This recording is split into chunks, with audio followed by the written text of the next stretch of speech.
sudah terlihat? Sudah, dokter. Oke, Terlihat, ya. dokter. Oke, kita kan terakhir mengenai kardiovaskuler ya, tentang anatomi organ itu sendiri. Saya sengaja kemarin request sama dokter Johan, saya mau ngasihnya anatominya dulu, baru embriologinya. Saya bilang gitu, supaya Anda terbayang dengan gerakan atau apa yang prosesnya gitu ya. Karena proses untuk embriologi kardiovaskuler ini terutama jantungnya yaitu cukup rumit ya. Sebenarnya sih nggak rumit, tapi karena nggak kebayang perputarannya seperti ada looping, kemudian penyatuan dua tabung gitu ya. Nah itu supaya terbayang kenapa yang misalnya jantung itu akhirnya jadi posisinya jadi di sinistra, ventrikelnya jadi kiri gitu. Nah tapi kalau dari awal belum ventrikel itu ada di ada dextra ada sinistra dan letaknya di setelah atrium, makin nggak kebayang ini gitu ya gitu. Tapi sebenarnya sih sekarang sudah cukup banyak YouTube yang memudahkan Anda untuk ini. Karena kalau hanya terdeskripsikan dari kata-kata itu yakin pusing gitu ya.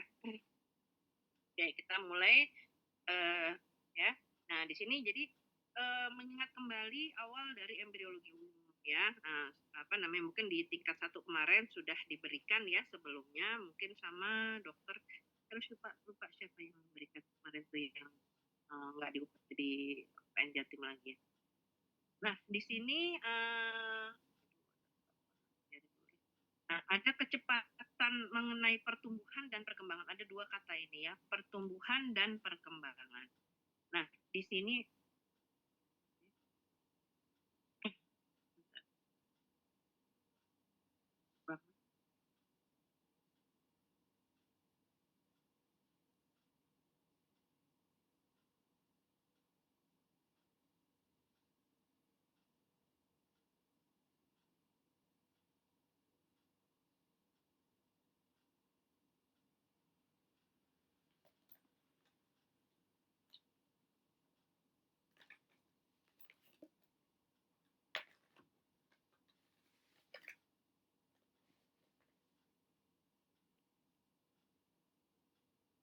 ya jamnya memang jam penuh, banyak yang nungguin biasanya.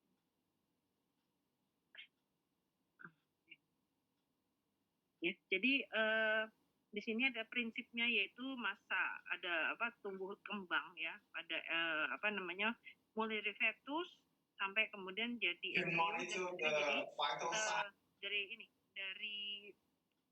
zigot ya, kemudian jadi embrio dan akhirnya jadi fetus dan lahir ya. Nah, di sini ada periodenya yang disebut periode prenatal tadi, itu ada trimester pertama, trimester kedua, dan trimester ketiga. Ini biasanya kalau kita akan pada saat pemeriksaan pada ibu hamil, nah itu kita harus pastikan nih dia dari pemeriksaan yang namanya HPHT, hari pertama hari terakhir. Itu kita hitung nanti sampai dengan trimester pertama ya. Nah, trimester pertama ini karena adalah masa organogenesis atau pembentukan, sehingga apabila terjadi intervensi yang mengganggu pada periode ini, maka akan menyebabkan kelainan kongenital yang tidak akan bukan tidak akan sih, tapi tidak bisa dicegah gitu. Tidak bisa, kalau udah berjalan seperti itu ya udah nggak bisa dicegah gitu ya. Nah, tapi kalau trimester kedua ketiga organogenesis ini organnya sudah terbentuk, tinggal dikembangkan dan trimester terakhir dimatangkan gitu ya. Jadi kita bisa memperkirakan nih trimester pertama ini minggu keberapa, itu bisa dihitung pada kalau dengan syarat sebenarnya ibu hamilnya ini punya dia rajin gitu ya, dia rajin mencatat atau ingat kapan dia setiap bulan haidnya dan tanggal berapa gitu ya. Karena itu tadi HPHT, hari pertama haid terakhir, kita bisa menghitung berapa minggu kehamilan dan perkiraan persalinannya itu kapan gitu ya. Nah, di sini tahap ini yaitu tahap awal, disebut sebagai tahap awal ini pada saat minggu pertama dan kedua. Nah, baru begitu masuk setelah minggu 1, minggu 2 kan sudah terjadi implantasi ya dari pertemuan antara ovum dan dan sperma, kemudian terjadi implantasi atau dia menempel pada dinding dalam endometrium dari dari uterus ya, kandung yang rahim ibu, dan akhirnya berkembang ya pada saat masuk minggu ketiga sampai ke-8, inilah yang disebut sebagai tahap embrionik, makanya disebut embrio.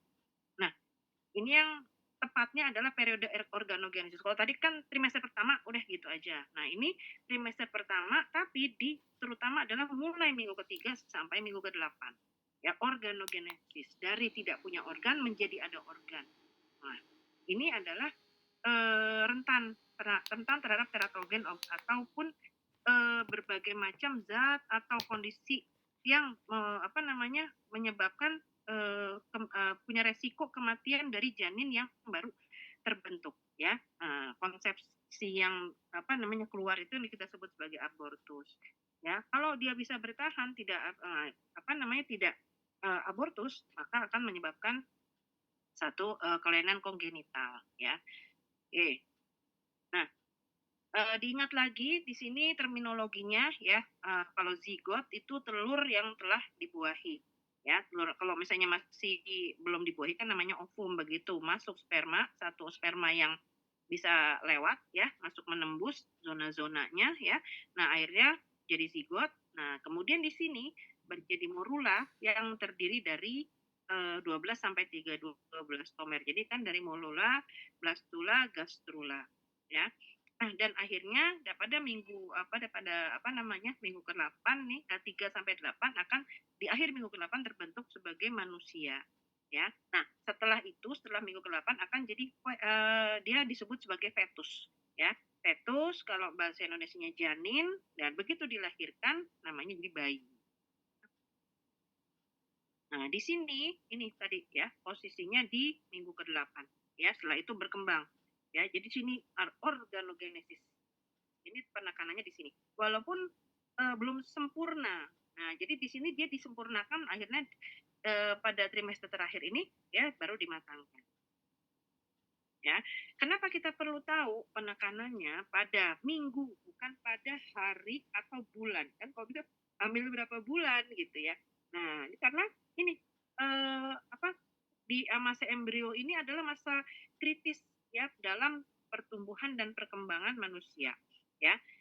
Kita fokus pada jantung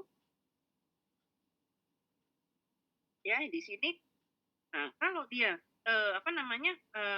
belum terbentuk pada masa pembentukannya dan terjadi kelainan pada prosesnya, maka ada beberapa penyakit yang akan terjadi, yaitu tetralogy Fallot, atrial septal defect, dan ventricular septal defect. Ini baru yang sedikit, nanti kita di belakang ya, slide belakang ya. Hari ini cukup banyak ya slide-nya ya. Jadi kalau defect antara ventricle kanan sama kiri. Ingat kemarin ya, makanya diingat lagi kemarin itu atrium sama ventricle, kemudian kanan kiri, kemudian septum si katup-katupnya, kemudian pembuluh darahnya ya di pertemuan kita sebelumnya.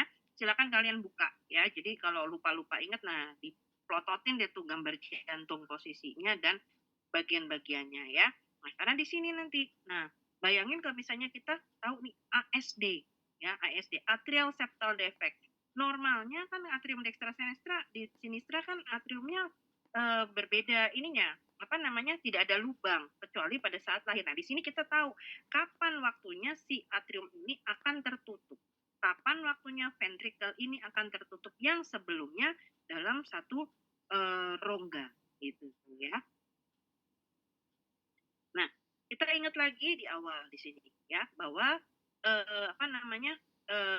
posisi zigot itu pada saat setelah dibuahi, kemudian dia akan berjalan nih di tuba falopi. Dari tuba falopi ya, di tuba falopi ini bagian dari ismus ya, ampula, ismus, kemudian individual, yang kemudian dia masuk ke cavum uterus ya. Cavum uteri dia tidak boleh nempel di sini ya, dia nggak boleh nempel di sini, maka dia harus masuk ke cavum uteri dan pada akhirnya dia akan melekat pada endometrium yang kita sebut sebagai nidasi, ya. Nah, ini ya pada saat dia sudah nidasi ini adalah endometrium kan, ini endometrium dengan pembuluh-pembuluh darahnya yang kalau tiap bulan kalau pada wanita yang tidak hamil itu meluruh yang jadi menstruasi, ya.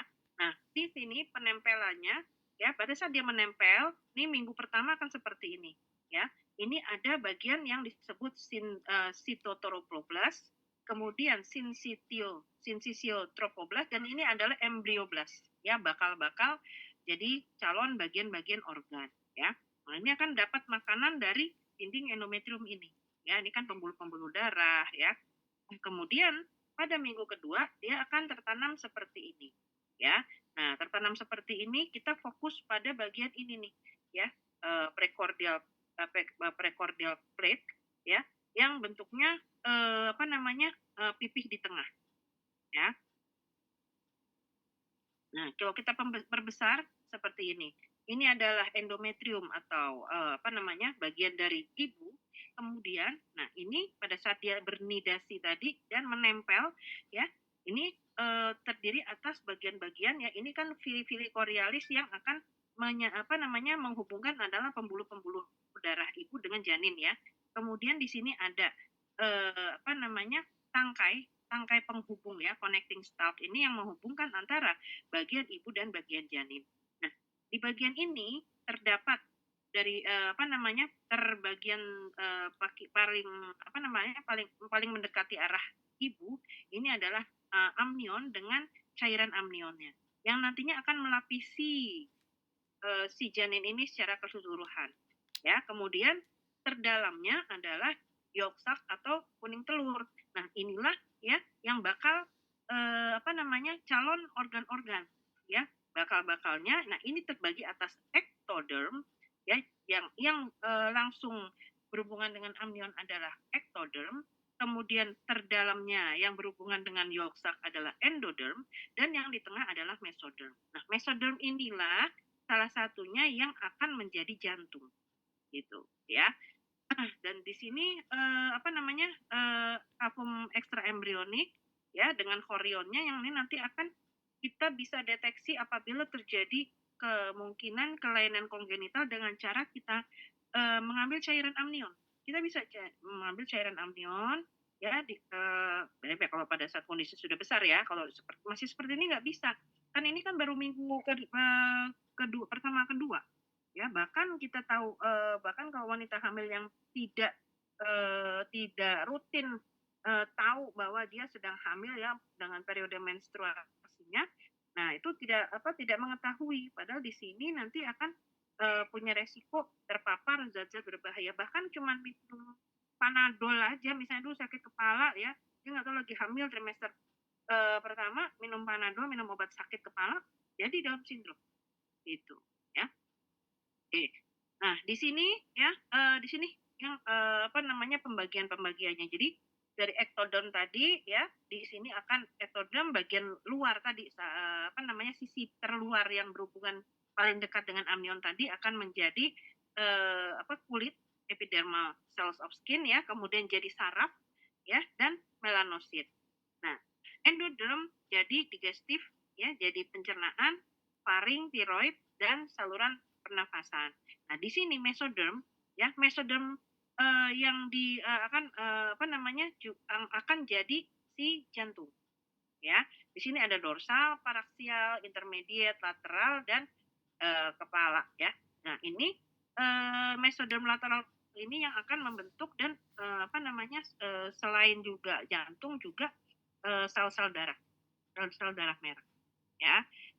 Nah, di sini periode yang pada masa gastrulasi kan ada morula, blastula, dan gastrula ya, di mana di sini gastrulasi ini yang terbentuklah tiga lapis tadi, karena si si embrio ini akan berkembang membentuk tabung ya, yaitu aksisnya ke dorsal ventral depan belakang akan jadi punggung dan dada, kemudian anterior posterior, dan kanan kiri ya, dextra sinistra, akhirnya terbentuk tabung yang tadinya pipih akhirnya akan membentuk tabung.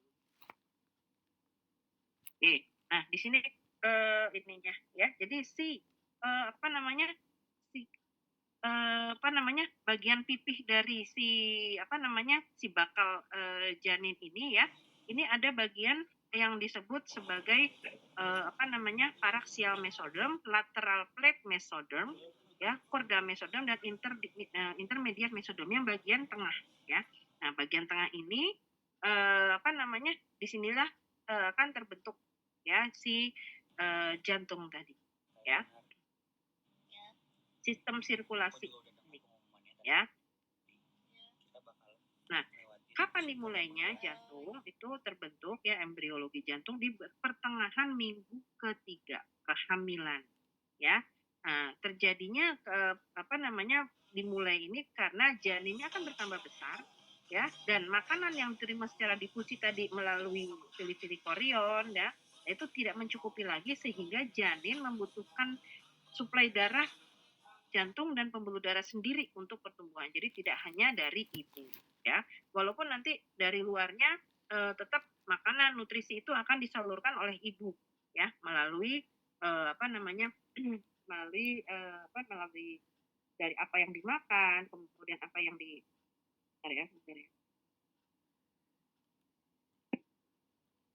suplai-suplai dari maternal, ya. Nah, di sini fase awalnya, ya. Fase awal dari apa namanya, dari periode ini adalah di mana sel-sel mesenkrim di dalam lapisan splanchnic mesoderm berlipat ganda dan membentuk kelompok angiogenesis, ya. Jadi ini pembentukan apa namanya, pembentukan dari pembuluh darah yang terpisah satu dengan lainnya, ya. Ini di sini kelompok angiogenesis, ya.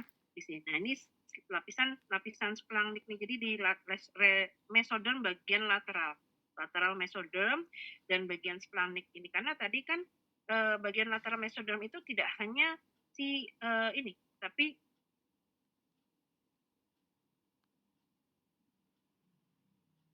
ya, nah di sini ya, tapi di sini ada bagian apa namanya, lateral mesoderm itu juga membentuk rongga tubuh, ya. Nih. Jadi lateral plate mesoderm ini di lateral ini, ya kan tadi mesoderm di tengah, ya. Di sini sistem pembuluh darah dan jantung ini dari bagian splanchnic.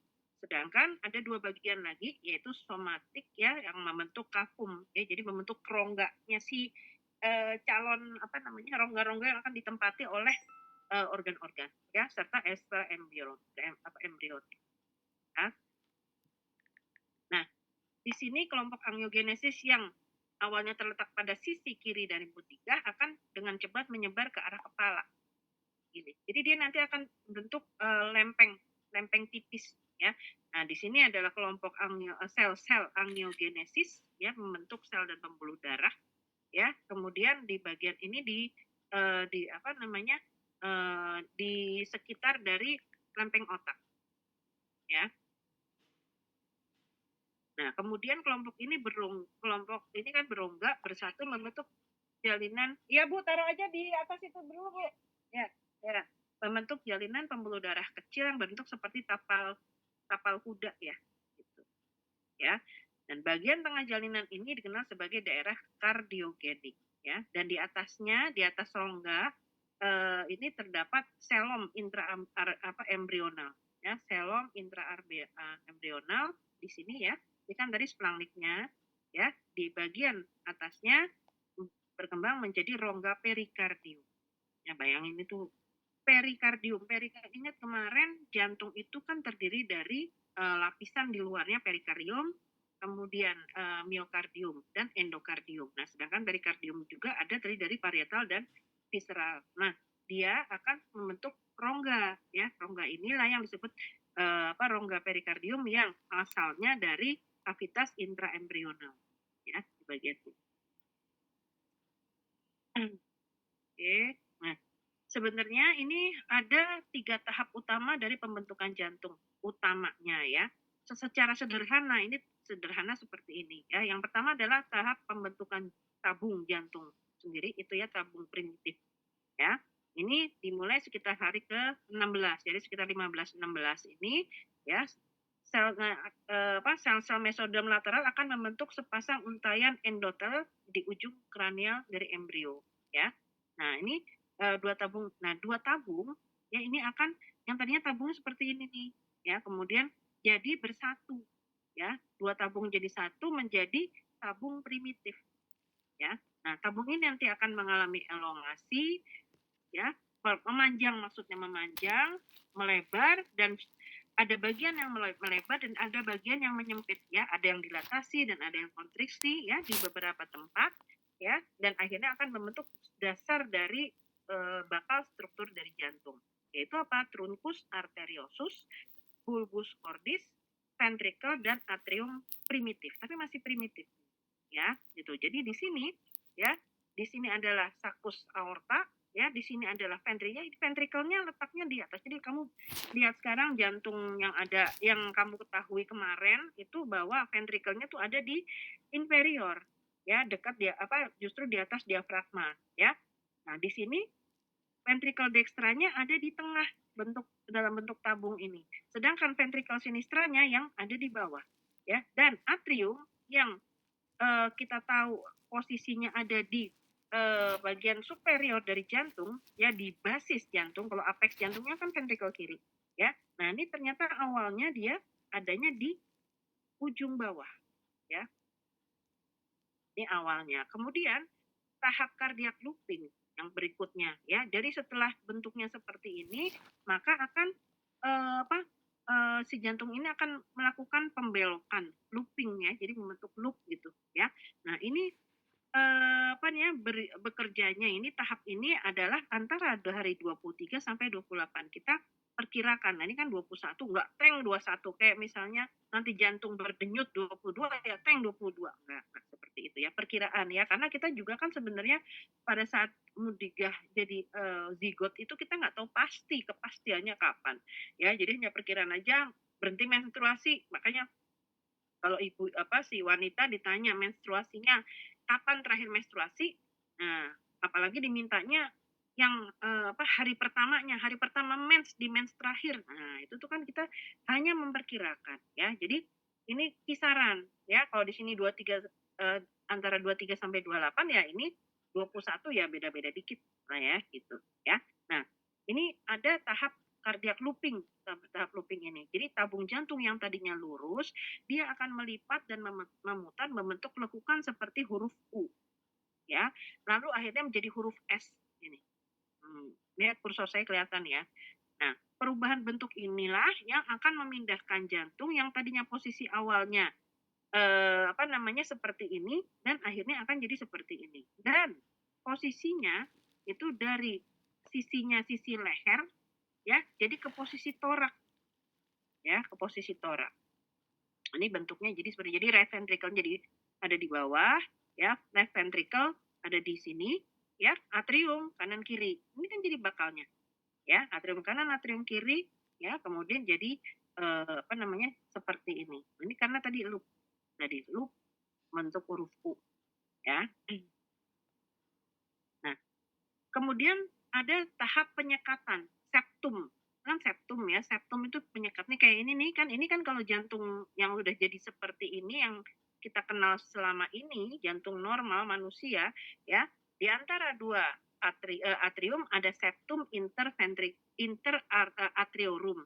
Kalau di antara dua ventricle namanya septum interventricularis, ya kan? Nah, ini tahap ketiga setelah tadi loop tadi, ya, seperti bentuk U kemudian jadi bentuk S, ya.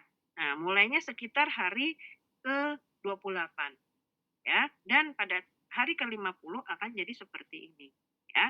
Jadi membentuk sekat-sekat satu persatu, ya. Nah, kemudian yang pertama adalah sekat ada septum primum dan secundum untuk atrium. Jadi ada dua sekat yang tidak langsung tertutup, walaupun ini ada sekat, tapi sekatnya ini masih terbuka, ya, dan ada sekat ventricle, ya. Nah, di sini nanti di tahap yang di slide-slide berikutnya detail, ya. Jadi kapan waktunya, mana yang duluan, atrium atau ventricle yang tertutup dulu, ya. Dan pada akhir minggu ke-6, ya, bantalan endokardium menyatu dan membagi kanalis atrioventricularis menjadi dua saluran yang nantinya akan membentuk katup. ya. Jadi yang tadi akhir minggu ke-6 ini baru ada katup ini, ya. Ya, ini secara keseluruhan, ya. Nah, kita mulai ini tadi hari ke-19, ya. Di sini pertama kali adalah terjadinya kanalisasi dari mesoderm diga yang tadinya 2 tabung jantung, ini 2 tabung ini akan berfusi menjadi 1 jantung tertutup seperti ini, ya. Nah, kemudian awalnya itu di kranial, jadi awalnya nih yang nyatu ini adalah di bagian kepala dulu, baru ke bawah ke kaudal, ya. Bentar ya. Baru pada hari ke-21 dia akan terbentuk satu tabung yang bentuknya seperti ini. Ada fusi di bagian tengah, tapi ada yang tidak berfusi, tidak menyatu di bagian kaki-kakinya ini. Ya, bentar.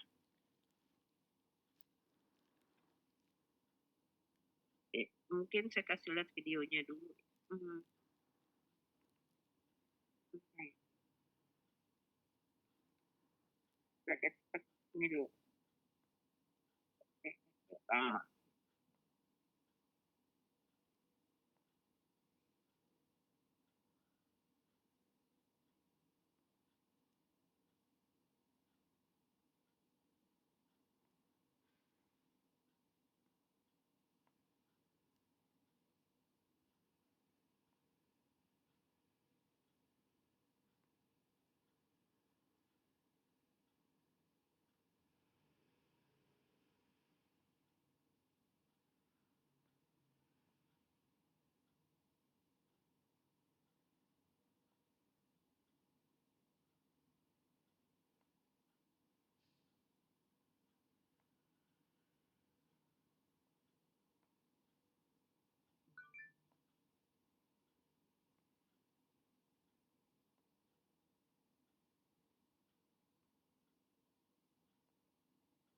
Ini udah nyatunya nih, udah menyatunya dia.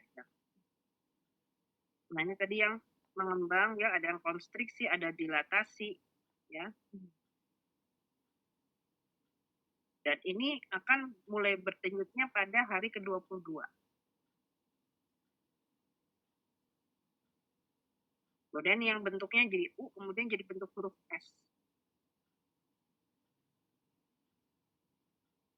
Ya.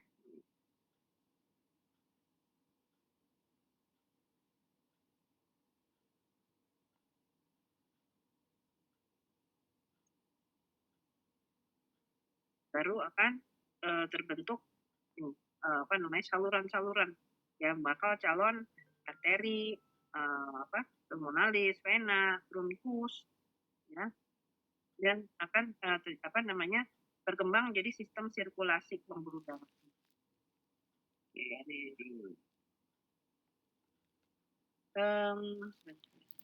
Saya ada video yang mungkin agak lebih ini yang mengenai penyatuan fusi kemudian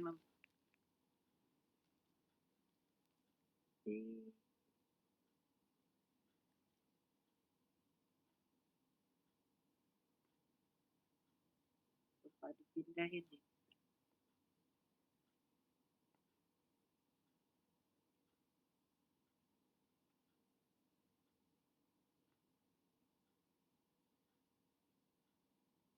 Nah, ini nih.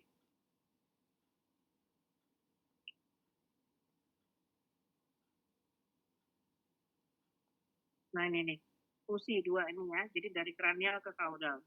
Ya, di sini mulai dari dorsal aorta, arteri, kemudian vena yang posisinya di kaudal. Nah, ini dari kranial ke kaudal. 2 jadi fusi jadi 1.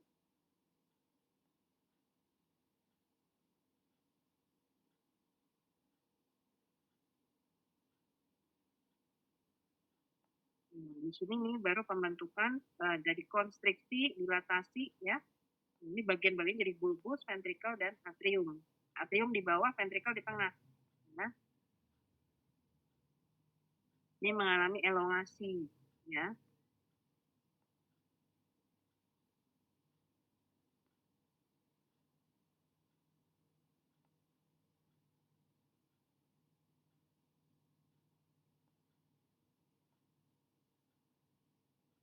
baru nih terjadi pembentukan apa namanya ruang-ruang ya. Oke, kita balik lagi ke sini ya. Nah, ini jadi tadi ya. Penyatuannya dari kranial ke kaudal ya. Nah, ini dengan bagian-bagiannya tadi ya, ventrikelnya jadi apa namanya? Lebih di bawah pada akhirnya ya. Nah, ini lapisannya tadi ya, si cavum perikard ya. Di sini ada miokardium dan di sini masih atrium primordial. Ini belum looping ya. Masih dalam bentuk menjelang looping nih ya. Di atas adalah bulbus ya, kedua ventrikel, baru yang di bawah ini adalah atrium. Nah, baru nih pada saat bersatu seperti ini ya. Di sini akan mulai looping nih dia nih ya. Di sini apa truncus arteriosusnya ada di atas, ini ada bulbus cordis, ini ventrikel yang primitif ya dan atrium yang primitif. Sedangkan di sini adalah sinus venosus. Nah, ini ya, jadi jantung akan mulai berdenyut ya pada hari ke 22 ya. Nah, kemudian pada saat masuk minggu keempat, nah ini prosesnya ya yang tadi akan menjadi apa looping tadi ya. Ini tubulus akan melekuk ya, tadi kan tubulus tadi nih di atas ya, menekuk dan melipat ya, dan bulbus akan terdorong ke inferior ya. Jadi menonjol ke depan ya. Kemudian ventrikelnya yang tadinya ada di tengah, dia akan berpindah ke kiri ya. Sedangkan atrium primitif dan sinus venosus akan menuju ke atas ya, yang pada akhirnya seperti ini ya. Ini dasarnya cikal bakal kenapa ventrikel akhirnya ada di ventrikel kita, jantung kita itu ada di sisi kiri dominan ya, ventrikel sinistranya ya, karena kalau tidak terjadi seperti ada kelainan signaling namanya ya. Jadi ada signaling pada proses-proses pembentukan ini yang nyuruh posisinya nanti ke sini ke kiri, itu adalah signaling. Nah, signaling ini yang suka tidak apabila terjadi gangguan, maka bisa misalnya tidak terjadi seperti ini, malah sebaliknya, misalnya ke arah kanan. Makanya jadi ada penyakit yang disebut dextrokardia. Jantungnya di kanan, bukan di kiri. Jantung kita kan di kiri kan, gitu ya. Nah, jadi di sini pada hari ke-28 maka tubulus cordis akan berbentuk seperti huruf S. Ya. Nah, setelah itu ya, akhirnya tadi kan posisinya jadi sudah mulai sesuai ya, gitu. Nah, pada saat itu akan jantung tuh ini akan membentuk sekat-sekat karena kita tahu ventrikel kanan, ventrikel kiri itu harus ada bersekat, ya, atrium kanan, atrium kiri juga harus bersekat ya, supaya terjadi 4 ruang jantung ya. Nah, di sini pembuluh darah ya ini juga akan dibentuk ya, pembuluh darah yang keluar dan masuk jantung, yang kita tahu kalau yang keluar jantung itu aorta ya, yang masuk ke jantung itu adalah vena cava. Nah, itu akan mulai dibentuk. Oke. Nah, di sini tunggu.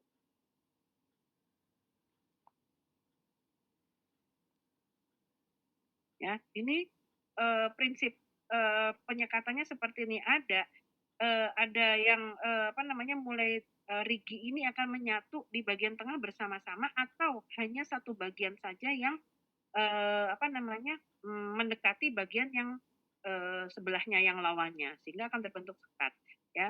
Kalau sekat seperti ini masih akan ada defek ya, defek yang defek ini kalau pada bayi baru lahir tidak menyatu ya, misalnya antara ventrikel kanan sama ventrikel kiri itu akan akhirnya akan terjadi percampuran antara arteri yang mengandung karbon dioksida di sisi kanan ya, akan bercampur dengan sisi kiri yang sudah terkandung oksigen, sehingga bayinya akan timbul sesak ya, sesak.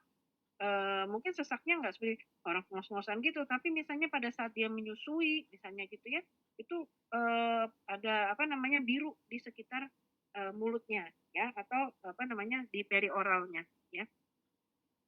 Nah, atau nanti nih penyatuannya seperti ini, baru kemudian di akhir akan bersatu menutup sempurna.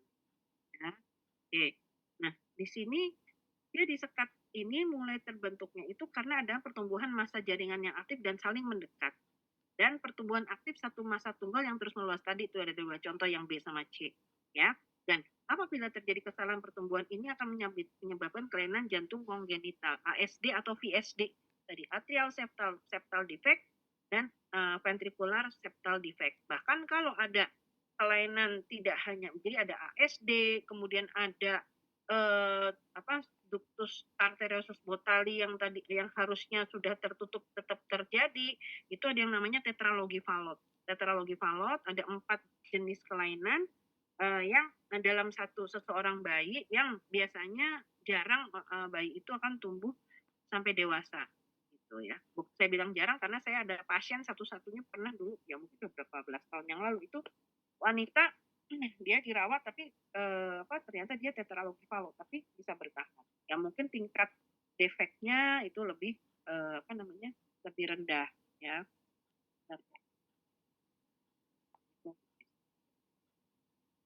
Oke. Nah, di sini kita lihat ya komponen dari perkembangan tubulus cordis itu kalau sinus venosus nantinya dia akan jadi vena cava superior, sinus coronarius dan dinding posterior atrium ya. Nah, bayangin nih ya, sinus coronarius itu yang mana, posterior atrium yang mana, sekalian silakan buka ya. Kemudian atrium primitif ya akan jadi otot-otot atrium ya bagian anterior serta atrium dextra sinistra ya. Kalau ventricle yang primitif akan jadi ventricle kiri, ternyata kalau ventricle kanan dia berasal dari bulbus cordis ya. Nah, di sini ada pars trabecula ventricle kanan dan conus cordis ya. Di sini dan truncus arteriosus ya ini akan jadi aorta ascendens dan truncus pulmonalis ya. Nah, ini kita pembentukan septum di antara dua atrium ya, makanya namanya septum interatrial ya. Septum ini membagi antara atrium dextra dan sinistra ya. Ini terbaginya ini ada dua lapis ya, ada septum primum dan septum secundum. Nah, septum primum ini yang ada di sisi sinistra, septum secundum ada di sisi dextra ya. Nah, lubang di antara septum ini ya, ini ada foramen ovale ya.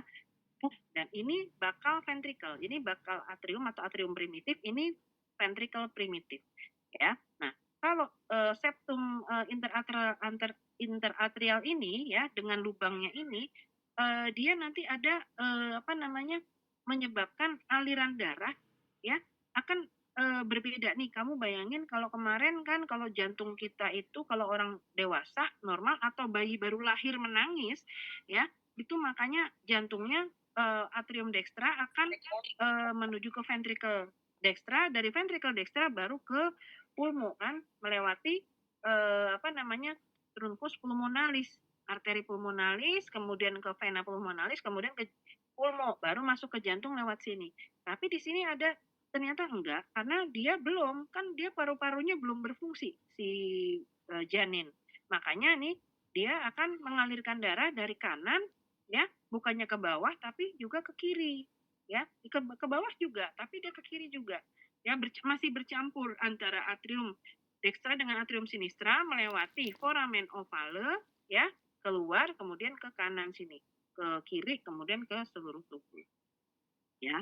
Nah di sini ya ventricle kanan sama ventricle kiri ini septum interventricularisnya belakangan ya, ini awal minggu ke-7 ada usia kehamilan 43 hari ya. Nah di sini tadi lubang septumnya nih si foramen ovale ini letaknya ada di septum secundum. Kalau septum primum ini yang ada di sebelah kiri ya. Kalau ini sebelah kanan nih septum secundum.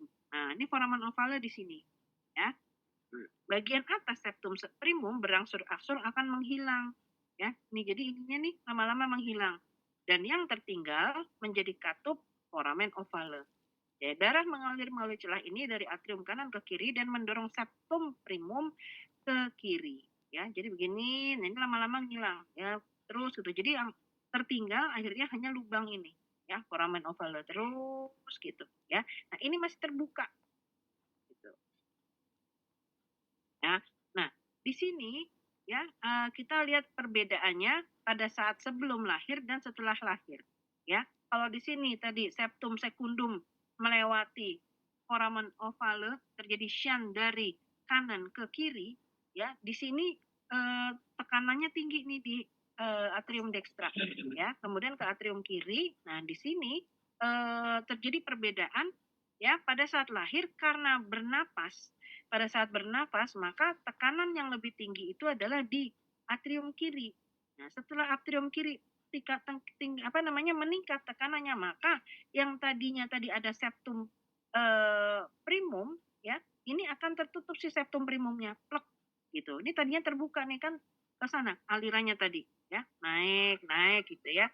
Nah, di sini pada saat dia bernapas, begitu dia makanya bayi baru lahir itu harus nangis, ya, disengaja dirangsang supaya dia nangis, supaya apa nih tadi tekanannya tinggi, dia akan menutup septum primum ini, ya, plek tertutup. Akhirnya foramen ovale jadi fossa ovalis pada saat lahir, ya. Akhirnya si yang kiri ini murni dapat darah terkandung oksigen tinggi, yang kanan dapat darah yang karbon dioksidanya tinggi, ya. Ini jadi tertutup seperti ini. Jadi yang tertutup adalah dari primum ke sekundum, ya. Ini kelainan-kelainan yang bisa ditemui tadi, atrial septal defect, ya. Ya, jadi cacat dari septum sekundumnya, ya. Nah, bagaimana dengan ventricle, ya, septum interventriculorum, ya, ini dia menjelang akhir minggu keempat, yang tadinya kedua ventricle ini secara sederhana ini akan mulai melebar. Kemudian, ya, di sini bertahap, ya, akan menghimpit. Ini ada jadi kalau pada saat ini sudah terbentuk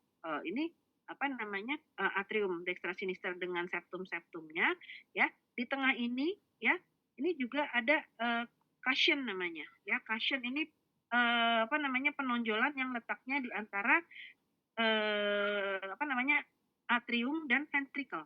Tapi di sini masih berongga, ya. Di sini masih ada foramen, ya, foramen-foramen yang dextra maupun yang sinistra. Nah, yang tumbuh ini adalah dari si bagian dasar ventricle, ya. Jadi ini yang disebut sebagai septum interventriculorum. Ini perlahan akan makin lama makin mendekati si cushion, ya, cushion yang tengah ini, ya. Nah, kalau ada terjadi jadi sebenarnya kalau untuk septum interventriculorum itu harus total, dia tidak boleh, ya, dia tidak boleh tidak boleh ada celah sama sekali, ya. Nah, jadi pada saat trimester ketiga, ya, jadi ini ventricle dextra sinistra ini sudah tertutup sempurna, ya, jadi seperti ini, ya, dengan adanya katup-katupnya, ya, dengan katup-katupnya, kemudian baru di akhir baru penutupan dari atrium dengan tadi bayi baru lahir menangis sehingga tekanannya meningkat, septum primum tertekan, ya, menutup si foramen ovale, ya. Jadi yang awal lebih dulu tertutup adalah ventricle dulu, ya. Terakhir dengan tangisan tadi baru jadi si atrium, ya. Nah, kelainan pembentukan septum interventricularum disebut sebagai ventricular septal defect, ya.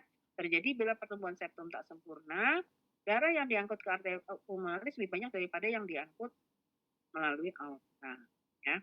Nah, kemudian di sini septum atrioventrikular itu kan juga ada, ya. Jadi kan nggak berlubang total, dia ada sedikit, makanya ada cushion segala. Nah, ini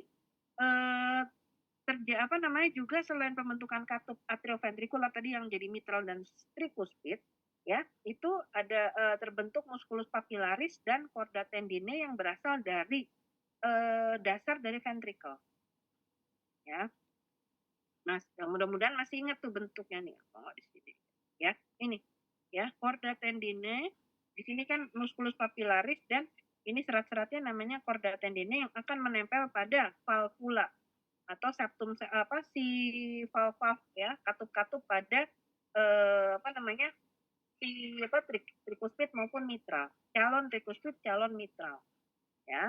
Nah, di sini akhir minggu keempat bantalan mesenkim ya, kemudian bantalan-bantalan mesenkim ini akan menonjol nih ya, di bantalan-bantalan ini akan menonjol dan bersatu menyebabkan pembagian kanalis atrioventricularis menjadi orificium ya, menjadi lubang atrioventricular dextra dan sinistra ya.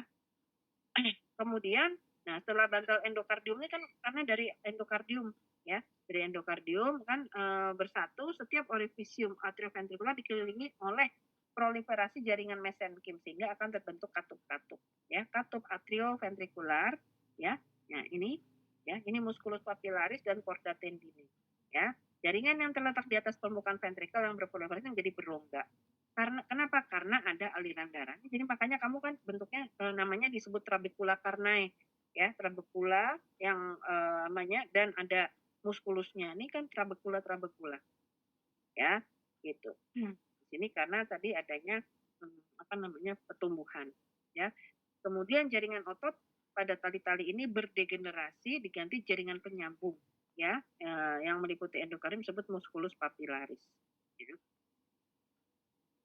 Kemudian ada pembentukan sekat di dalam trunkus arteriosus dan konus ya. Ini terbentuk rigi-rigi ya, terbentuk rigi-rigi rigi trunkus superior kanan tumbuhnya ke distal dan kiri ya. Sedangkan kalau rigi trunkus superior kiri tumbuh ke distal kanan.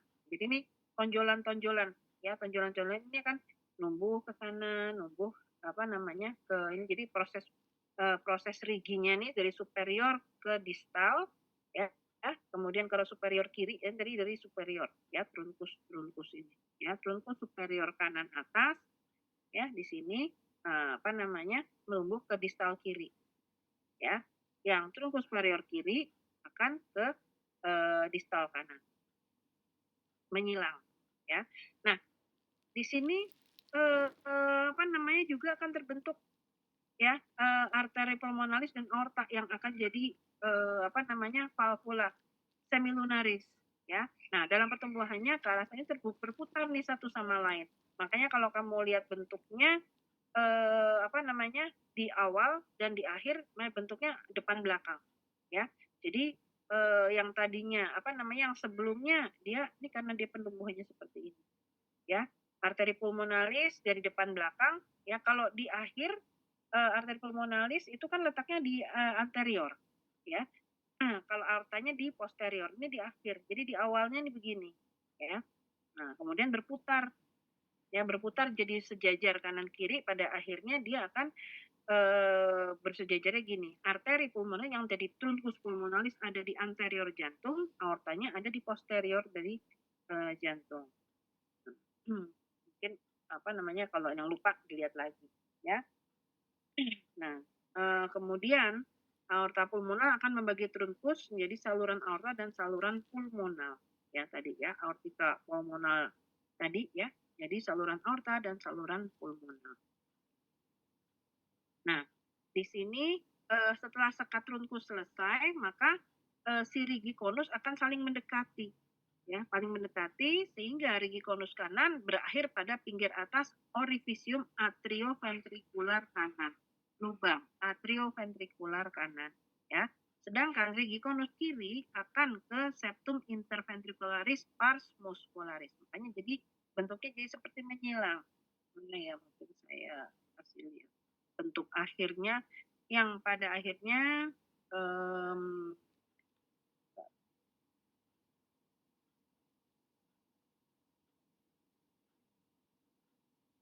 kalau kamu lihat ya, jadi akhirnya posisi ininya ya, ini kan apa namanya trunkus pulmonalis, pulmonal ini aorta.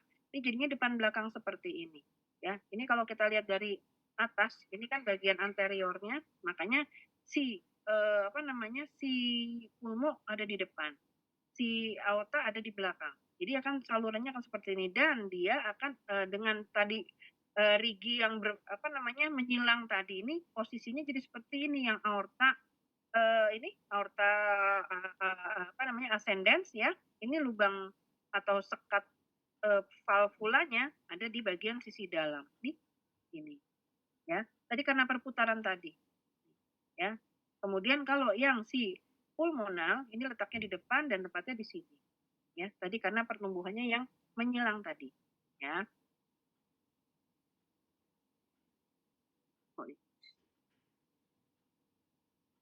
Oke. Nah, ini jadi apa namanya karena meluasnya tadi ke kanan dan ke kiri tadi sekatnya, ya. Kemudian ini udah tadi ya muter ya. Nah, kemudian pada tahap selanjutnya foramen interventricular ini kan apa namanya di antara dua ventrikel ya yang terdapat di atas septum interventriculare itu mengecil ya, dia makan mengecil. Nah, kemudian foramen ini menutup karena pertumbuhan jaringan bantalan endokardium bawah ya. Jadi endokardium di sisi dasar ini dia akan menutup ya, akhirnya menutup sempurna. Foramen interventricular ini menjadi septum interventriculare pars membran ya. Jadi dari awalnya seperti ini ya, akhirnya lama-lama dia menutup. Ya. Nah, untuk katup semilunar di sini dalam saluran aorta dan saluran pulmoner terbentuk awalnya bentuknya tonjolan. Beda sama pembentukan dari sekat septum interventriculare dan septum atriorum ya. Nah, ini tonjolan berlangsung ini awalnya bentuknya tonjolan kemudian jadi cekung begini ya. Dan tonjolan bersung ini sehingga membentuklah valvula ya. Jadi kalau tadi pembentukan salurannya dulu ya antara aorta sama pulmonal ya, kemudian pembentukan si valvulanya. Nah, di sini valvulanya pembentukannya bukan seperti yang terjadi pada atrium maupun ventrikel tadi ya, tapi di sini karena adanya tonjolan yang jadi mencekung. Akhirnya seperti ini. Kan ini bayangin kalau ini misalnya ini aorta ya, aorta berarti kan sebelumnya adalah atrium. Ventricle dextra akan memompahkan darah ke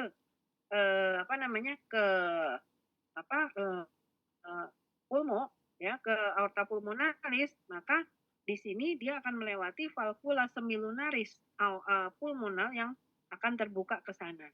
Ya, tapi kalau pada saat darah mengalir kembali ke jantung, maka ini harus tertutup. Gitu. Ya.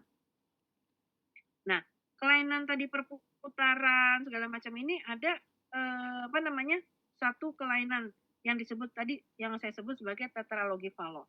Ya, jadi cacat besar. Apa aja? Ini tetra 4 yaitu hipertrofi ventrikel kanan, ini ya, hipertrofi ventrikel dextra.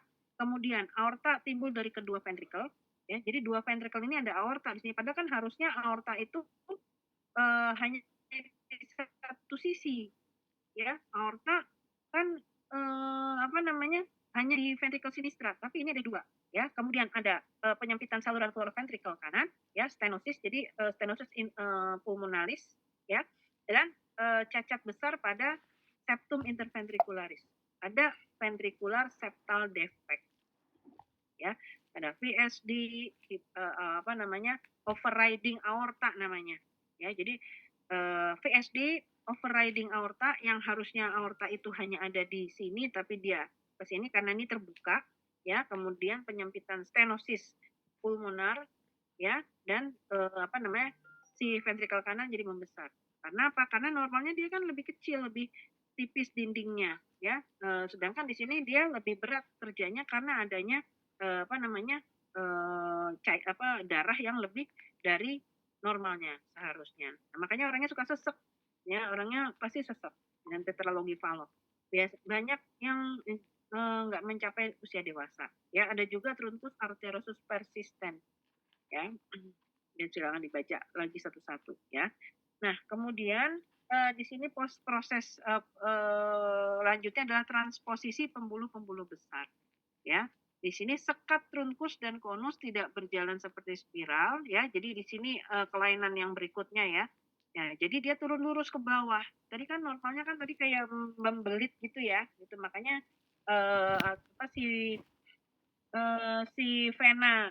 si arteri jadi di depan, arteri jadi di belakang. Nah, ini paling jadi terbalik nih ya. Kemudian warnanya jadi biru. Kenapa? Karena harusnya kan atrium ventricle dextra kan bawa darah yang mengandung karbon dioksida kan ke arteri pulmonal.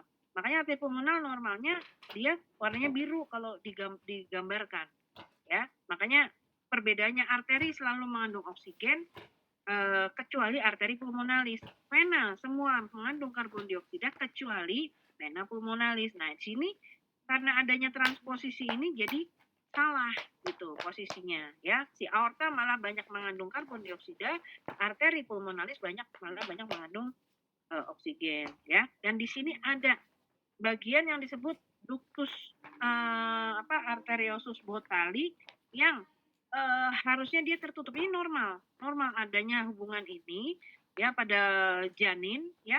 Tapi pada saat lahir dia akan jadi bukan jadi ductus lagi, namanya adalah ligamen, ya, ligamentum arteriosum botali, ya. Kalau masih dalam kondisi dalam janin dia memang berhubungan, ya. Ini namanya ductus arteriosus botali. Tapi pada penyakit ini, ya, dia persisten, artinya dia tetap, ya, begitu lahir dia tetap ada ductus, tidak menjadi ligamen, ya, tidak terjadi obliterasi atau penutupan total gitu. Oke. Bisa juga ada kelainan pada valvula semilunar tadi, aorta sama pulmonal, ya. Ada stenosis, ya. Contoh stenosis itu kalau kekakuan, ya, kekakuan pada katup. Normalnya valvula semilunar ini kan dia terbuka lebar pada saat sistolik, ya. Sistolik lagi memompahkan darah ke seluruh tubuh maupun ke pulmo itu kan si katup ini akan terbuka total, ya. Nah, di sini dia ada stenosis, ya. Stenosis valvularis arteri pulmonalis, ya. Batang arteri pulmonalis sempit atau menutup sama sekali. Jadi si salurannya yang menyempit atau menutup sama sekali, ya. Ini disebabkan karena daun katup arteri pulmonalis aorta menyatu sampai derajat tertentu, ya. Gitu. Jadi kekakuan dan menyatu, ya. Di sini kalau tadi stenosis valvularis pulmonal, ini stenosis valvularis aorta. Kalau terjadi stenosis pada tricuspid dan mitral, ya, itu makanya ada MS dan MI, mitral stenosis, mitral insufficiency, ya. Apa bedanya? Kalau stenosis kaku katupnya, ya. Jadi pada saat dia harusnya terbuka lebar, ya, dia kaku, nggak terbuka lebar, jadi nggak seluruh darah itu masuk ke ruangan yang distalnya, misalnya dari atrium ke atrium sinistra ke ventricle sinistra. Di situ kan katup mitral. Kalau katup mitral di situ stenosis, kenapa begitu? Dulu. Nih ya, nih ini kan katup kemarin waktu yang ada video denyut jantung, ya. Ini kan si mitral nih, katup mitral. Katup mitral ini akan terbuka apabila si darah pada kondisi diastol, ya. Pada kondisi diastol ini terbuka, maka darah yang kembali dari kalau misalnya dari kiri ini kan dari pulmo, ya, masuk ke sini total terbuka. Tapi ternyata dia ada yang kaku dari si kuspisnya ini, sehingga nggak terbuka lebar, akhirnya darah tidak tercampur. Nah, ini mitral stenosis. Tapi kalau mitral insufficiency justru bocor. Kapan? Pada saat ini si ventricle systole memompahkan darah, normalnya dia kan tertutup, ya, si mitral ini. Makanya mitral insufficiency. Nah, harusnya darah itu yang normalnya dari sini dari ventricle sinistra ke ke katup semilunaris aorta, ya, full ke sana, kemudian ke seluruh tubuh, ini malah dia sebagian juga ada yang kembali ke atrium sinistra karena bocor harusnya tidak tertutup, harusnya tertutup total, nggak boleh ada sedikit pun yang kembali ke atrium, dia ada kembali. Nah, kalau bisa kita tahu kapan MS kapan MI itu adalah mendengarkan bunyi jantung, ya, sistolik, diastolik, ada murmurnya, misalnya murmur sistolik, murmur diastolik, pansistolik murmur. Nah, itu kita bisa ketahui apakah itu MS, MI, ya, itu dari begini. Tapi dasarnya adalah tadi stenosis adalah kekakuan. Kalau insufisiensi adalah kebocoran ya yang seharusnya tidak lewat. Oke, kita lanjut ya. Nah, kelainan kongenital lagi yang disebut sebagai kelainan letak jantung. Ya, yang tadi ya, dextrokardia. Jadi normalnya tadi pada saat proses dia looping ya, loopingnya tuh harusnya ventricle yang tadinya di tengah atas kemudian jadi ke bawah kiri. Nah, dia terbalik muternya ya. Disebut inversus ya. Gitu. Kemudian ada jantung yang letaknya di luar ya, di luar. Jadi artinya di luar itu di luar permukaan. Jadi bukan ada di perikardium tapi dia justru lebih ke mendekat ke arah sternum ya, iga dan sternum, letaknya ke permukaan dinding dada ya. Nah, ini penyebabnya ya kegagalan pada saat kongenital untuk penutupan di garis tengah ya. Ini etiologinya ya, tadi sempat ada infeksi ibu selama kehamilan, atau misalnya tadi faktor genetik, tapi juga misalnya dari eksternalnya, misalnya bapaknya ngerokok ya, atau minum obat-obatan ya yang seharusnya teratogenik. Makanya zat-zat teratogenik itu adalah zat-zat yang tidak boleh dikonsumsi, atau obat-obatan teratogenik itu adalah obat-obat yang tidak boleh dikonsumsi selama trimester pertama kehamilan. Tapi nanti kalau sudah lewat trimester pertama, pada saat sudah terbentuk sesuai dengan posisinya, kerjanya, ya, tumbuh kembangnya tinggal di berlanjut lancar. Nah, biasanya sih kalau trimester kedua itu dia kalaupun ada kecacatannya minor. Ya, ada kecacatan tapi minor ya. Tapi kalau misalnya yang di organogenesis di trimester pertama tadi, contohnya seperti ini tadi, pada saat looping mau berputar, nah itu akan menyebabkan kecacatan yang berat ya. Apalagi kalau jantung ini kan darah dari yang mengandung karbon dioksida dan yang mengandung oksigen nggak boleh bercampur, nggak boleh bersama ya, nggak boleh ketemuan ya. Oke, di sini mungkin saya videoin ini dulu. Dilanjutin dari sini aja ya.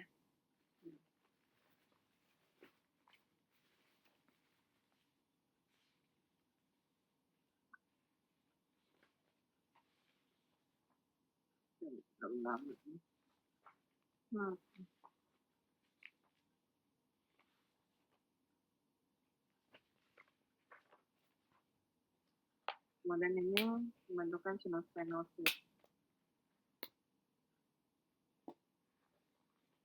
Di sisi yang bawah ini ya, ini diperbesar seperti ini. Ada vena umbilicalis, kemudian ini ada vena cardinal communis.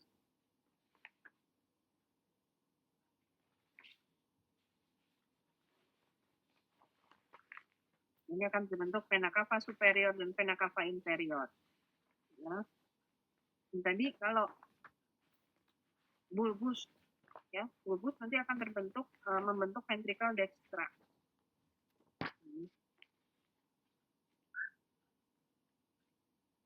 Kelembagaan gitu ya. Nah, pada saat melekuk aja nih. Jadi proses melekuk itu pun juga setelah melewati posisi seperti ini. Ya.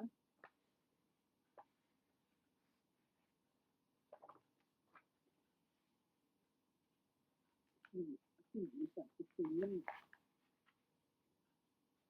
Kemudian dia terjadi cardiac loop dan elongasi. Nah, naik ke atas seperti ini.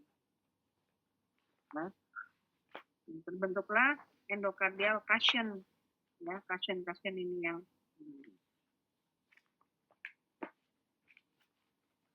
cuma terbentuk septum interventricularis nih.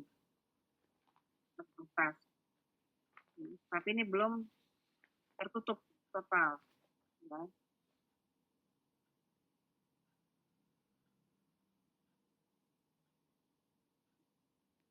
Ini duluan dia tertutup.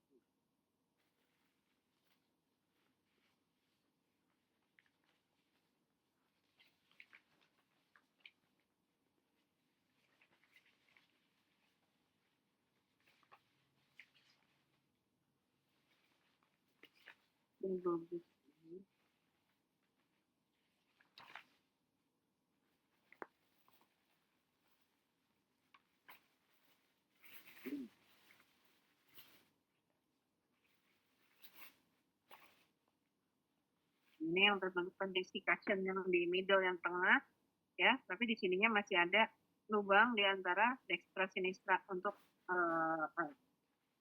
valvula arterioventricularis. Ini septum primum, ya. Kemudian ada septum secundum yang di sini.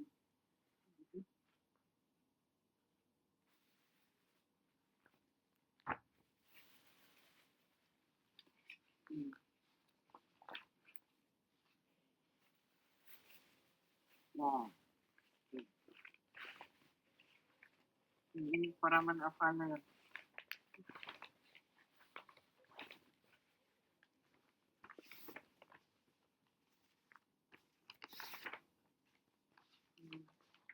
Nah, ini untuk yang pembentukan valvula lunaris. Jadi muter kan.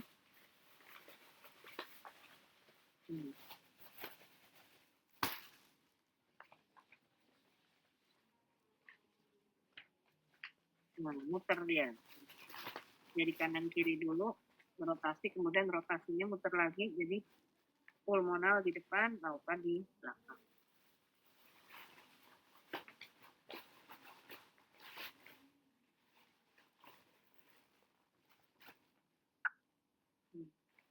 Ini spiral bentuknya kan yang muter gitu ya, seperti yang tadi. Oke, ya. Habis. Oke, kita lanjut ke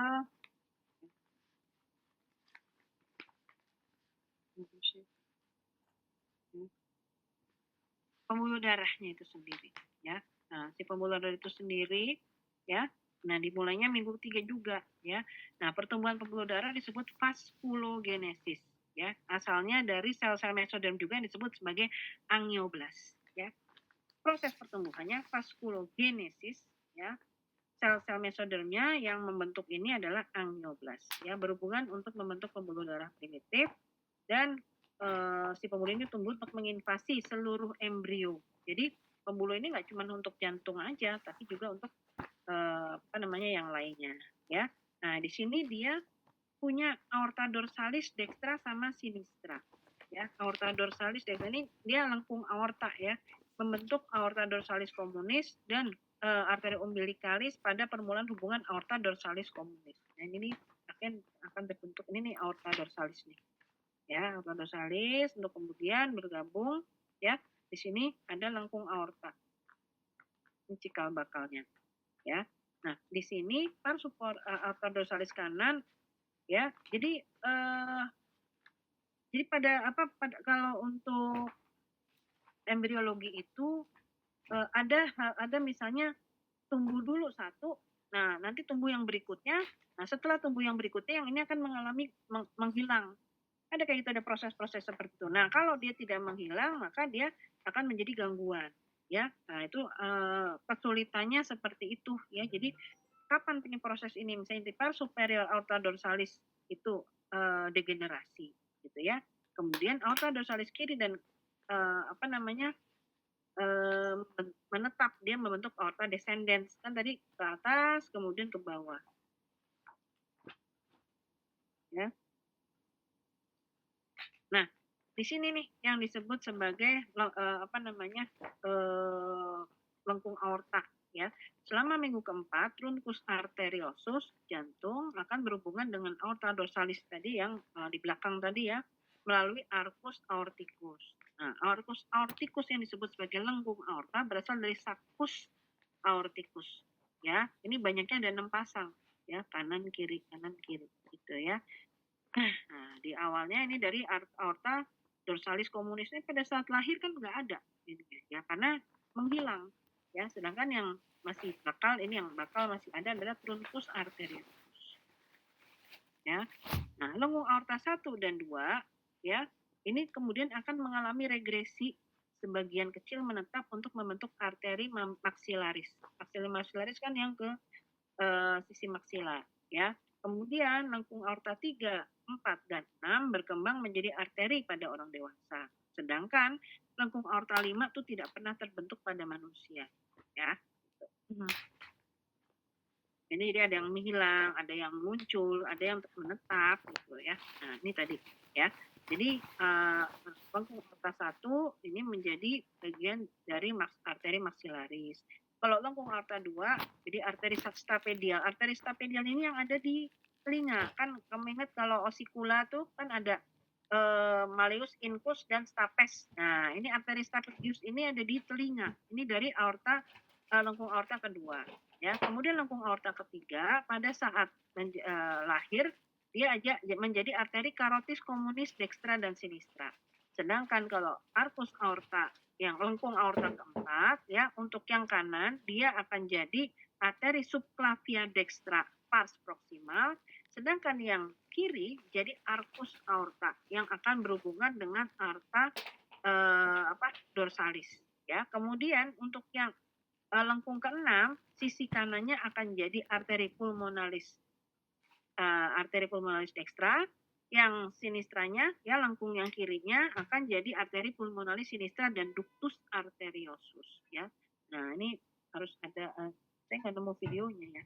Ya, tapi kita coba lagi. Kayaknya sih ada tapi lupa ininya naruh filenya ya. Ini seperti ini ya. Jadi ini asal lengkungnya ya. Ini asal lengkungnya, kemudian ini akan jadi apa ya.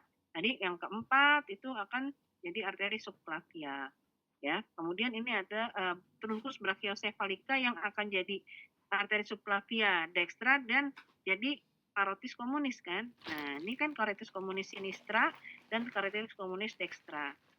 Kalau lengkung aorta ini juga jadi arcus aorta ya. Kemudian kalau yang lengkung keenam akan jadi yang sinistra ini akan jadi arteri pulmonalis sinistra ya. Untuk vena ini perkembangannya perkembangan embrionya itu terdiri dari 3 sistem, yaitu sistem vitellina, sistem umbilicalis, dan sistem cardinalis. Ya, kalau vitellina ini mengangkut darah dari kandung kuning telur, tadi ya kandung kuning telur yang di awal itu ke sinus venosus, disebut vena ompalomesenterica. Kemudian kalau sistem umbilicalis mengangkut darah yang mengandung oksigen dari plasenta, ya, dan sistem yang berikutnya yang besar adalah sistem kardinal, mengembalikan darah dari tubuh mudigah kembali ke jantung. Ya. Ke jantung, kemudian kembali keluar ya.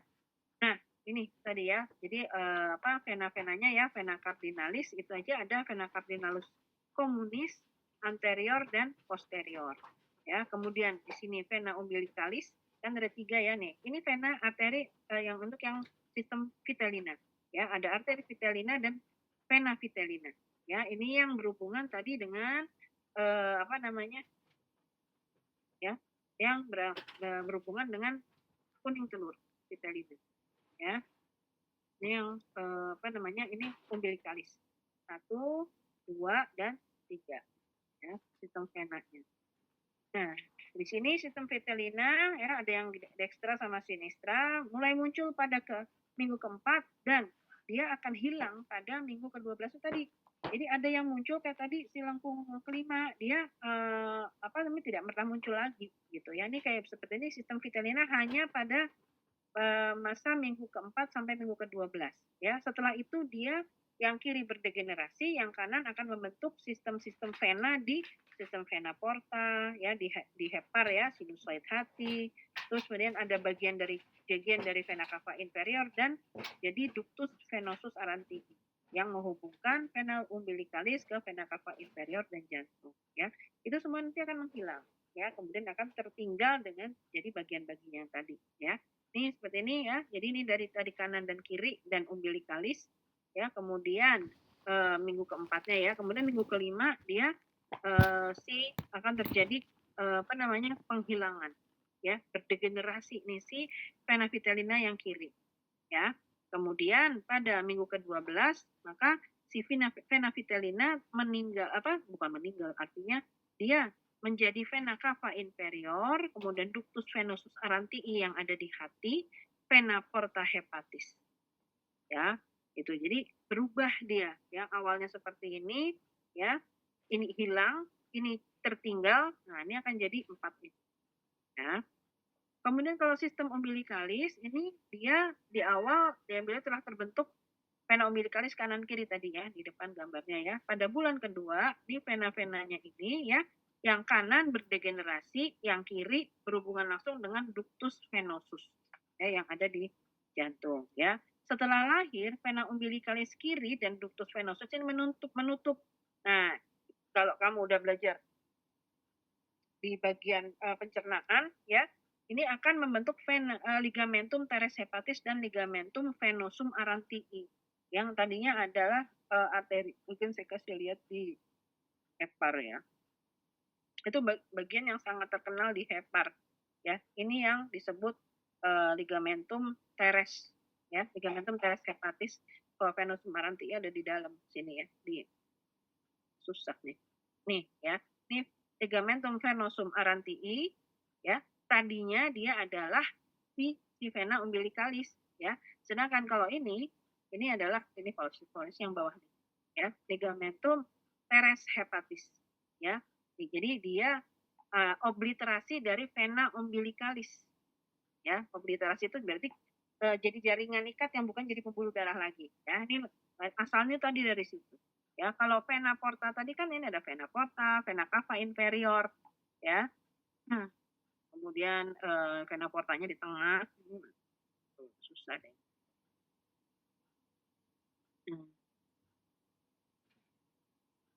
Nah, susah nanti deh ya. Di bagian vena portanya ada di tengah sini ya. Nah, kemudian ini tadi sistem umbilicalis dari embrio. Dan kalau sistem kardinal besar, ini ada vena cardinalis anterior, posterior, suprakardinal, dan subkardinal. Dari namanya aja ada depan, belakang, di atas, dan di bawah. Ya, nah ini ya. Jadi vena kardinal ini ya, yang subkardinal ini, kemudian yang si vena kardinal anterior nih ada yang sinistra sama ada yang dextra ya. Kemudian di sini ada vena kardinal posteriornya ya, ini suprakardinalnya ya. Nah, nanti si vena kardinal berkembang jadi vena-vena leher dan kepala serta vena cava superior ya. Nah, sedangkan kalau vena kardinalis posterior pada minggu ke-8 berdegenerasi. Hilang dia, ditempati oleh vena suprakardinal dan vena subkardinalis yang membentuk susunan asimetris. Ya, jadi ini berdegenerasi, hilang dia ya. Subkardinal akan membentuk vena-vena membawa darah dari dinding poster abdomen, sedangkan yang suprakardinal membentuk vena azygos dan hemiazygos yang berjalan di belakang pulmo paru-paru ya. Vena cava tadi kan vena cava superior tadi kan dibentuk ini ya, dari kardinalis anterior ya, berkembang jadi itu. Nah, sedangkan kalau vena cava inferior dia dibentuk oleh sebagian vena vitellina kanan, vena subkardinal, dan vena cardinalis posterior ya. Dan vena-vena ini akan berkembang atau terbentuk sempurna sebelum lahir. Sudah jadi ya. Untuk akhirnya jadi seperti ini nih vena cava inferior ya. Makanya dia dibilang sebagian dari vena vitellina, sebagian dari vena cava, vena ini subkardinal ya. Nah, apabila terjadi gangguan pembentukan, maka ada terjadi kelainan kongenital yang antara lain salah satunya adalah nih yang paling ngetop nih ya, PDA ya, persisten atau paten ductus arteriosus. Ini ductus arteriosus ini yang menghubungkan antara aorta dengan arcus aorta dengan ductus pulmonalis. Normalnya ductus arteriosus botali ini menutup segera setelah lahir. Awalnya kan dia berhubungan. Nah, ternyata di sini dia tetap terbuka. Padahal kita tahu aorta sama pulmonal masing-masing membawa darah, oksigen, dan karbon dioksida yang berbeda. Ya, ini tetap terbuka. Akibatnya, ya itu tadi pasti sesak. Ya, nih tadi nih. Ya, ini aorta, ini pulmonal, arteri pulmo, ini ductus arteriosus. Nah, harusnya dia obliterasi, jadi tidak terbentuk. Nah, di sini ada juga foramen ovale yang persisten, tetap terbuka. Normalnya dia sudah tertutup oleh septum primum dari si atrium ya, dari yang atrium sinistra. Ada terjadi hubungan hubungan kanan kiri yang normalnya oksigen karbon dioksida jadi tercampur, di sini pun juga tercampur ya gitu. Jadinya ini apa namanya terjadilah kondisi sesak ya. Kalau ini yang transposisi ya. Bila tidak diobati, nah awalnya tekanan darah sirkulasi pulmoner akan meningkat ya menimbulkan gagal jantung ya. Nah, pertolongan pertama pemberiannya biasanya diberikan prostaglandin. Ya, mungkin sekarang pembedahan sudah lebih canggih ya sehingga apa namanya pasti nunggu dia usia agak lebih dewasa ya, nah, baru dilakukan pembedahan. Kemudian ada juga coarctatio aorta, yaitu rongga aorta sangat menyempit di bawah pangkal arteri subclavia. Nah, mana nih, kebayang nggak nih?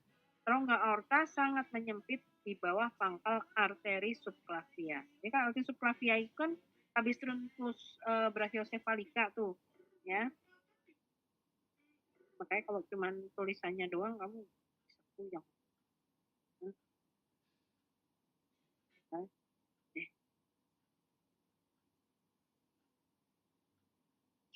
ya gitu.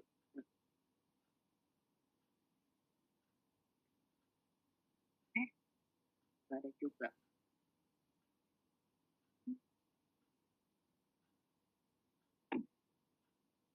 Jadi banting-banting dong pintunya. Nah ini aja nih ya. Ini kan normalnya apa? Kalau pintunya kita angkat dulu. Bisa dimakan. Oke, ya. Ini kan. Jadi nih, trunkus brachiosephalika dia akan jadi arteria subclavia nih. Nah, arteria subclavia kan di sini ya. Di mana tadi si aorta sangat menyempit ya, sangat menyempit di bawah pangkal. Ini arteri subclavia kan posisinya di sini. Ya, habis ya.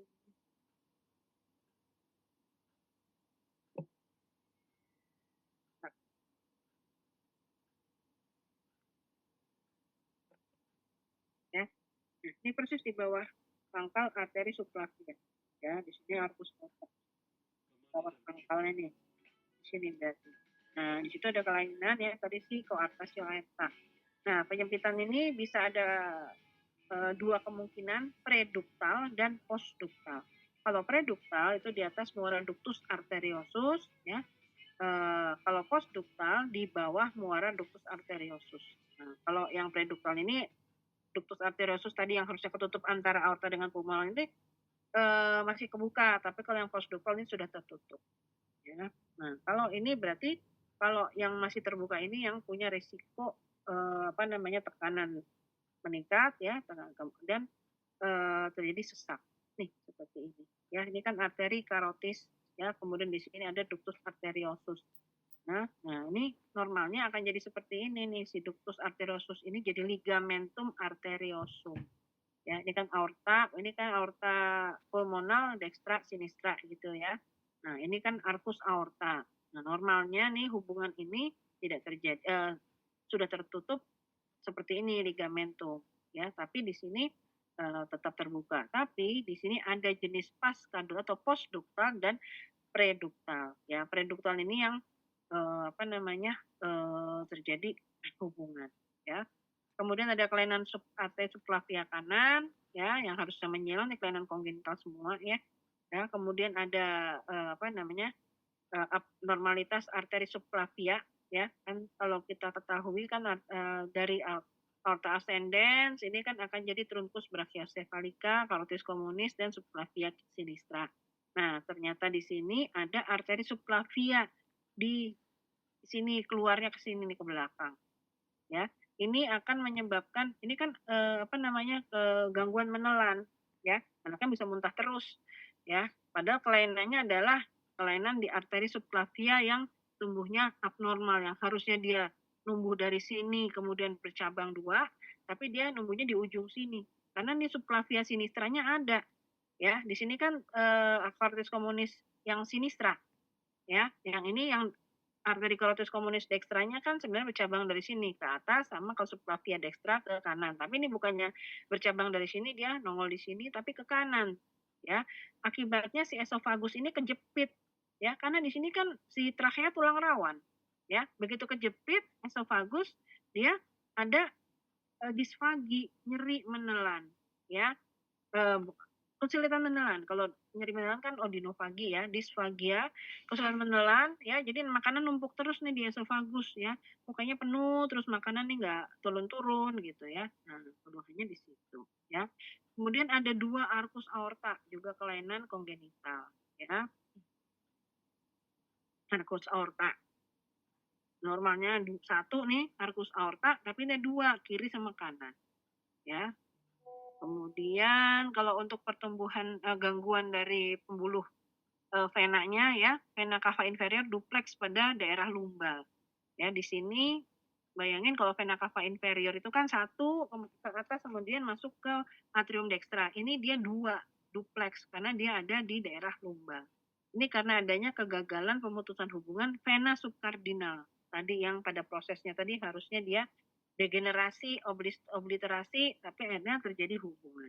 Ya, ini kayak contohnya ini ya, vena cava inferior duplex ya, jadi 2 ya. Kalau ini kelainan vena cava inferior yang tidak terbentuk ya. Harusnya terbentuk dia masuk ya, tapi di sini superiornya ada, inferiornya enggak terbentuk gitu. Ya, jadi ada gangguan pembuluh balik ya. Nih tadi tidak terbentuk vena inferior. Ya, seperti ini. Oke, mungkin, videonya aja ya untuk, berapa menit terakhir ya supaya terbayang. Mmm, ini ya, ini kali ya.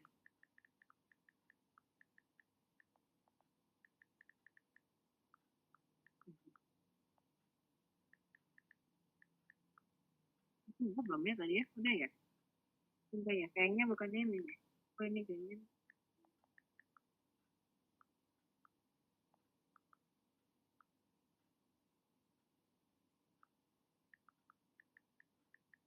Enggak lama cuman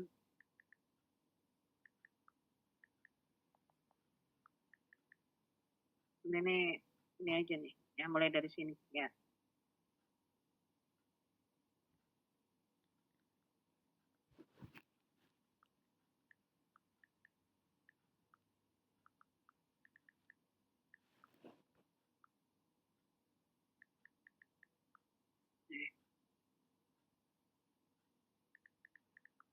Ya.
yang muter ya.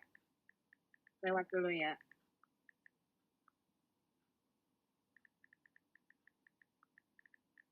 Lewat dulu.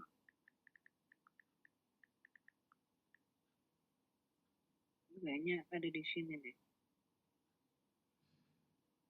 Nah, ini nih.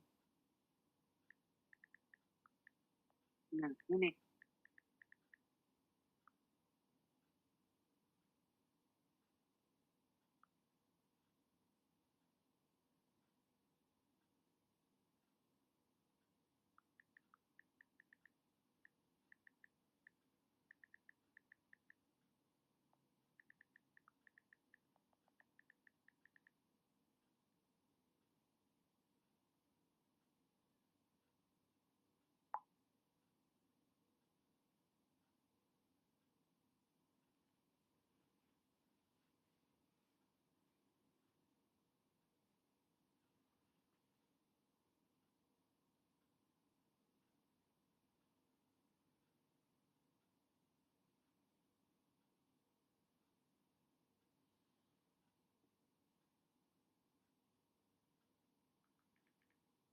Contohnya ya.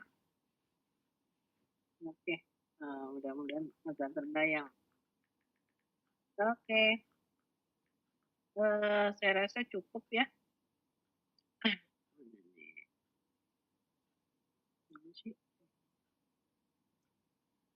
Oke, semoga nggak tambah pusing ya. Maghrib-maghrib pusing lagi lihat ini. Ada yang mau ditanyakan sampai sini?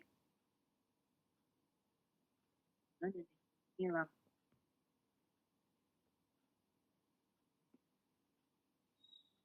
Masih pada bobok semua nih ya. Malam-malam nih, maghrib-maghrib nggak boleh tidur. Suara saya pengantar tidur ya.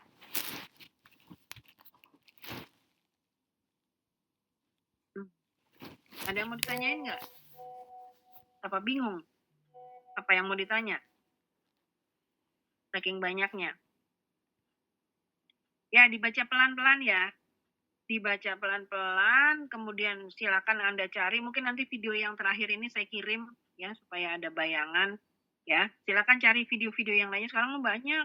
Kalau video yang pertama tadi tuh, kayaknya saya udah nggak nemu lagi. Itu berapa tahun yang lalu tuh ya, mungkin ada 10-12 tahun yang lalu itu video yang ada tahapnya sampai ada 9 tahap itu. Ya, kayaknya tuh malah lebih enak tuh yang ada tulisan Arabnya itu ya. Cuman saya nyari kayaknya kok nggak nemu lagi tuh.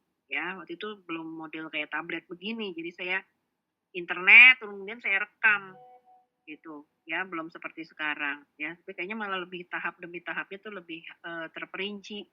Ya, tapi silakan kalian cari ya. Sekarang kan banyak ya moda-moda di ini ya untuk mempermudah Anda. Karena embriologi jantung itu memang termasuk yang tersulit dari sistem embriologi ya. Selain saraf, neurologi saraf juga cukup sulit ya. Yang lainnya agak lumayan lah ya gitu. Tapi yang penting Anda tahu kapan kapan pertumbuhannya dan minggunya. Supaya Anda tahu kalau ada gangguan di minggu kesekian, maka kemungkinan terjadi gangguan-gangguan yang termanifestasikan pada pasien itu apa gitu ya. Nanti bisa dianggap dukun, kok belum lahir udah tahu nih dia palatoskisis misalnya kayak gitu. Nggak bilang, oh iya karena tahu tadi proses pertumbuhannya dia terganggunya sama obat-obatan, zat kimia, infeksi di minggu keberapa gitu. Ya. Itu aja dari saya ya, pasti bingung mau nanya apa. Ada yang mau nanya nggak? Geleng-geleng aja deh, nggak usah pakai on ini apa namanya mute. Puyeng ya, puyeng kan? Gitu. Ya, siapa suruh masuk ke dokteran, ya. Tapi semangat, banyak ahli embriologi kok, ya. Itu. Jadi pelan-pelan aja dipelajari, terus dibantu video, ya. Apa namanya? Mudah-mudahan paham. Ya, tapi yang penting pertama kali justru jantungnya dulu, yang pertemuan pertama kemarin. Ya, jantung itu harus benar Anda kuasain arterinya. Dia memperdarai apa, koronaria dextra, sinistra. Kalau perlu kamu punya aplikasi yang kayak saya punya, nah silakan yang ada yang lebih bagus lagi dari itu ada tuh kayak Elsevier ya, itu dia mengeluarkan juga sistem video kayak gitu. Boleh, jadi satu-satu kamu klik itu jalannya kemana gitu ya. Normalnya aja dulu. Embriologi kan udah kelainan kalau ini bentuknya berlipat-lipat kayak gitu nggak kebayang nanti ya. Itu aja dari saya ya, mudah-mudahan manfaat. Nanti saya share ininya ya apa namanya PPT-nya lewat siapa ya? Tadi itu siapa? Pokoknya yang perwakilannya lah. Saya lupa namanya siapa, kebalik-balik tuh. Saya ingatnya Reza yang tingkat 3. Amartia. Nah, ini ada namanya keluar tuh Amartia ya. Nanti saya kirim ke Amartia berikut link videonya ya. Saya tutup, mudah-mudahan manfaat. Assalamualaikum warahmatullahi wabarakatuh. Waalaikumsalam warahmatullahi wabarakatuh. Terima kasih dokter. Saya lab ya.